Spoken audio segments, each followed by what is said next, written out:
စီမံမှုတွေ project အနေနဲ့စီမံတာအောက်အရဆိုတာကိုလုပ်ငန်းမှာလောက်ကင်ဆောင်ရွက်နေကြတဲ့အလုပ်သမားတွေအဲ့ဒီအလုပ်သမားတွေနဲ့ပတ်သက်ပြီးတော့ကိုလုပ်ရမယ့်ကိစ္စတစ်ခုကဘာတော့စီမံဆောင်ရွက်ရမယ့်ကိစ္စကဘာတော့ဆိုကိုယ့်ရဲ့ကုမ္ပဏီမှာဖြစ်စေကိုယ့်ရဲ့အိမ်မှာပဲဖြစ်စေအလုပ်လုပ်နေပြီဆိုရင်အလုပ်ကိစ္စခိုင်းတဲ့အခါမှာသူ့ရဲ့အင်အားကိုကြည့်ပြီးတော့တန်ရာကိုခိုင်းရတယ်မနိုင်ဝန်မခိုင်းရဘူးတဲ့ဒီလိုပြောတာနော်တန်ရာကိုခိုင်းရမယ်တဲ့ဒါတစ်ခုနောက်တစ်ခုကဘာတော့ဆိုရင်ပုံမှန်သတ်မှတ်ထားတဲ့လစာကိုပေးရမယ်အလုပ်သမားတွေကိုပုံမှန်လစာပေးရမယ်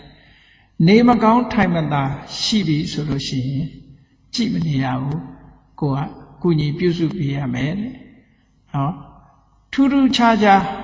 ဆန်းပြတဲ့အစာအာဟာရမျိုးကိုလည်းပဲတစ်ခါတရံခေါ်ပြီးတော့ကျွေးပါတဲ့ကိုရီးယားကူစိန်တို့အိန္ဒိယကူစိန်တို့ပေါ့နော်ကောင်းတာလေးတွေတစ်ခါတလေခေါ်ပြီးတော့ကျွေးပေးပါတဲ့အလုပ်သမားတွေကိုနောက်ဆုံးကျတော့ဘာလို့ဆိုရင်တမယေဝတ္တခေနာတင့်တော်တဲ့အချိန်မှာခွင့်ရတွေပေးရမယ်လို့ပြောတာနော်ခွင့်ရလေးတွေပေးရမယ်ဆိုပါစို့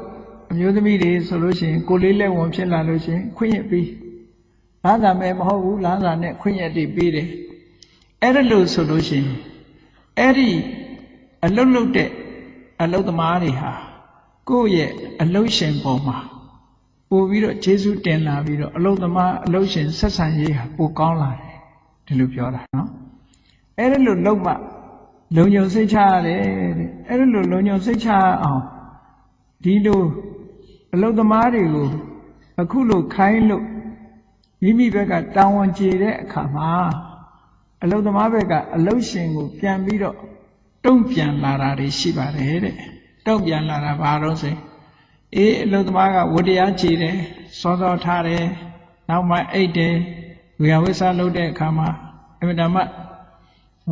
ခီးယူတဆိုင်လုပ်တယ်နောက်တစ်ခါမှာတွေးတာကိုသာယူတယ်ဟောမခိုးတတ်ဘူးမတူတတ်ဘူးပေါ့နော်ပစ္စည်းတွေကိုတိတ်တဆိတ်မယူဘာလို့ဆိုအလုပ်ရှင်ကကောင်းတာကောင်းလို့ရှိရင်ခိုးယူတာမျိုးတွေမလုပ်ဘူးတဲ့တလောက်တော့ကမြန်မာပြည်မှာဘီယာရောင်းနေတဲ့အလုပ်ရှင်တဦးနဲ့ပတ်သက်ပြီးတော့ပြောဘူးတယ်အဲ့တော့နှစ်တိုင်းဒီအလုပ်တိုင်းမှာဘီယာပလင်းကအပြက်ပြပြီးတော့အလုပ်သမားကတောက်တာရှိတယ်နော်တောက်တာရှိတယ်အနည်းဆုံးနှစ်ဖာလောက်ကတော့ရော့တယ်သူတို့တောက်တယ်ပေါ့အဲ့ဒါကိုခွင့်မပြုနိုင်တော့ဘာလုပ်လဲဆိုရင်အလုပ်သမားကဘီယာပလင်းကိုဆောင်းချတဲ့အခါကျတော့၄ပါလောက်ပြတ်တယ်တဲ့အလုပ်သမားကိုသွားပြီးတော့ဝက်ဥကြီးသွားတင်လိုက်တာ၄ဖာလောက်ပြတ်သွားသူတို့တောက်ပါစေဆိုပြီးတော့ခွင့်ပေးထားလို့ရှိရင်အပြတ်မရှိတော့ဘူးအကောင်းကြီးပဲဖြစ်တယ်နော်အဲ့ဒါလက်တွေ့အဲ့ဒါတော့ဘုရားဟောတာမဟုတ်ဘူးတကယ်ဖြစ်ဟုတ်မြတ်စွာဘုရားကလည်းဒါတွေမြင်တယ်လေနှစ်ဦးနှစ်ဝစိတ်ချမ်းသာမှုရှိမှလုပ်ငန်းဆိုတာပျက်စီးနေတာအနှုတ်မို့ဆိုရင်အလုပ်ရှင်နဲ့အလုပ်သမားမေတ္တာခန်းချောက်လာပြီဆိုလို့ရှိရင်တနည်းနည်းနဲ့ပျက်စီးတတ်တယ်ပေါ့တနည်းနည်းနဲ့ပျက်စီးတတ်တယ်အဲ့ဒါကြောင့်မလို့ဒီအလုပ်ရှင်ဘက်ကလည်းပဲညှတာတဲ့သဘောတွေပြရမယ်ပြလို့ရှိရင်အလုပ်သမားဘက်ကလည်းပဲထိန်းသိမ်းဖြစ်လာတယ်လို့ဒီလိုဆိုတာဒီချက်တွေကနောက်တစ်ခုပါတော့ဆိုရင်သူကတကမ္မကရာအလုပ်ကိစ္စနဲ့ပတ်သက်ပြီးတေသေးတတ်လှုပ်လာတယ်တေသေးတတ်လှုပ်တော့ကိတ္တိဝနာဟရာအလုပ်ရှင်ကဘလောက်ကောင်းတယ်ဆိုတာအလုပ်သမားတွေကကြော်ညာပြီးသားဖြစ်သွားတယ်အလုပ်ရှင်ကဘလောက်ကောင်းတယ်ဆိုတာကိုသူတို့ကပြောတဲ့စကားနဲ့တည်းပဲခုံသေးရည်တွေတက်ပြီး dignity တွေအပြည့်ဝရဒီလိုဆိုလိုတာနော်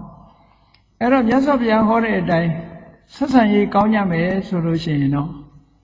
အနည်းနဲ့အများကြီးပွားတိုးတက်ပြီးလောကမှာအောင်မြင်မှုကိုရမယ်ဆိုတာသိကြပါလေဒါကြောင့်အယမျက်နှာ6ခု ဒီဖူလုံအောင်ဆောင်ရွက်ကြရမှာနောက်ဆုံးတစ်ခုကတော့တမနာဗြဟ္မဏတွေပုံမှာသူတော်စင်တွေပုံမှာဒီရိုးရိုးသေးသေးလေးလေးစားစားနဲ့ဆက်ဆံပြီးတော့သွားမယ်ဆိုရင်သူတို့စီကတုတ်ပြန်လာတယ်မကြားဘူးတာတွေကြားဟောပြောပေးမယ်မသိသေးတဲ့အသိပညာတွေဟောပြောပေးမယ်ကောင်းတဲ့ဘက်ကိုရောက်အောင်ပို့ဆောင်ပြီးတော့ပေးမယ်တမလွန်ဘဝရောက်တဲ့ခါမှာလည်းကောင်းရသူတိရောက်မဲ့တကယ်လမ်းကြောင်းကောင်းကိုဖော်ကျူးပေးနိုင်တယ်ဆိုတဲ့အထက်အရာရဲ့လုံခြုံမှုကလည်းပဲရရှိသွားနိုင်ပါတယ်ဒါကြောင့်မို့လောကအောင်မြင်တဲ့ပုဂ္ဂိုလ်ဟာအရှိအရာလည်းလုံခြုံစိတ်ချရအောင်တောင်အရာကလည်းလုံခြုံစိတ်ချရအောင်အနောက်အရာကလည်းလုံခြုံစိတ်ချရအောင်မြောက်အရာတို့နော်အောက်အရာအထက်အရာတွေကလည်းလုံခြုံစိတ်ချရအောင်ဘုရားမြတ်စွာဟောကြားထားတဲ့ဤစနစ်အတိုင်းလိုက်တာကျင့်သုံးမယ်ဆိုလို့ရှိရင်လောကဝိစယလမ်းစဉ်အရာအောင်မြင်ကြီးပွားကြမှာဖြစ်တယ်လို့ကိုယ်စီသဘောကျပြီးကြိုးစားအားထုတ်နိုင်ကြပါစေကုန်သတည်း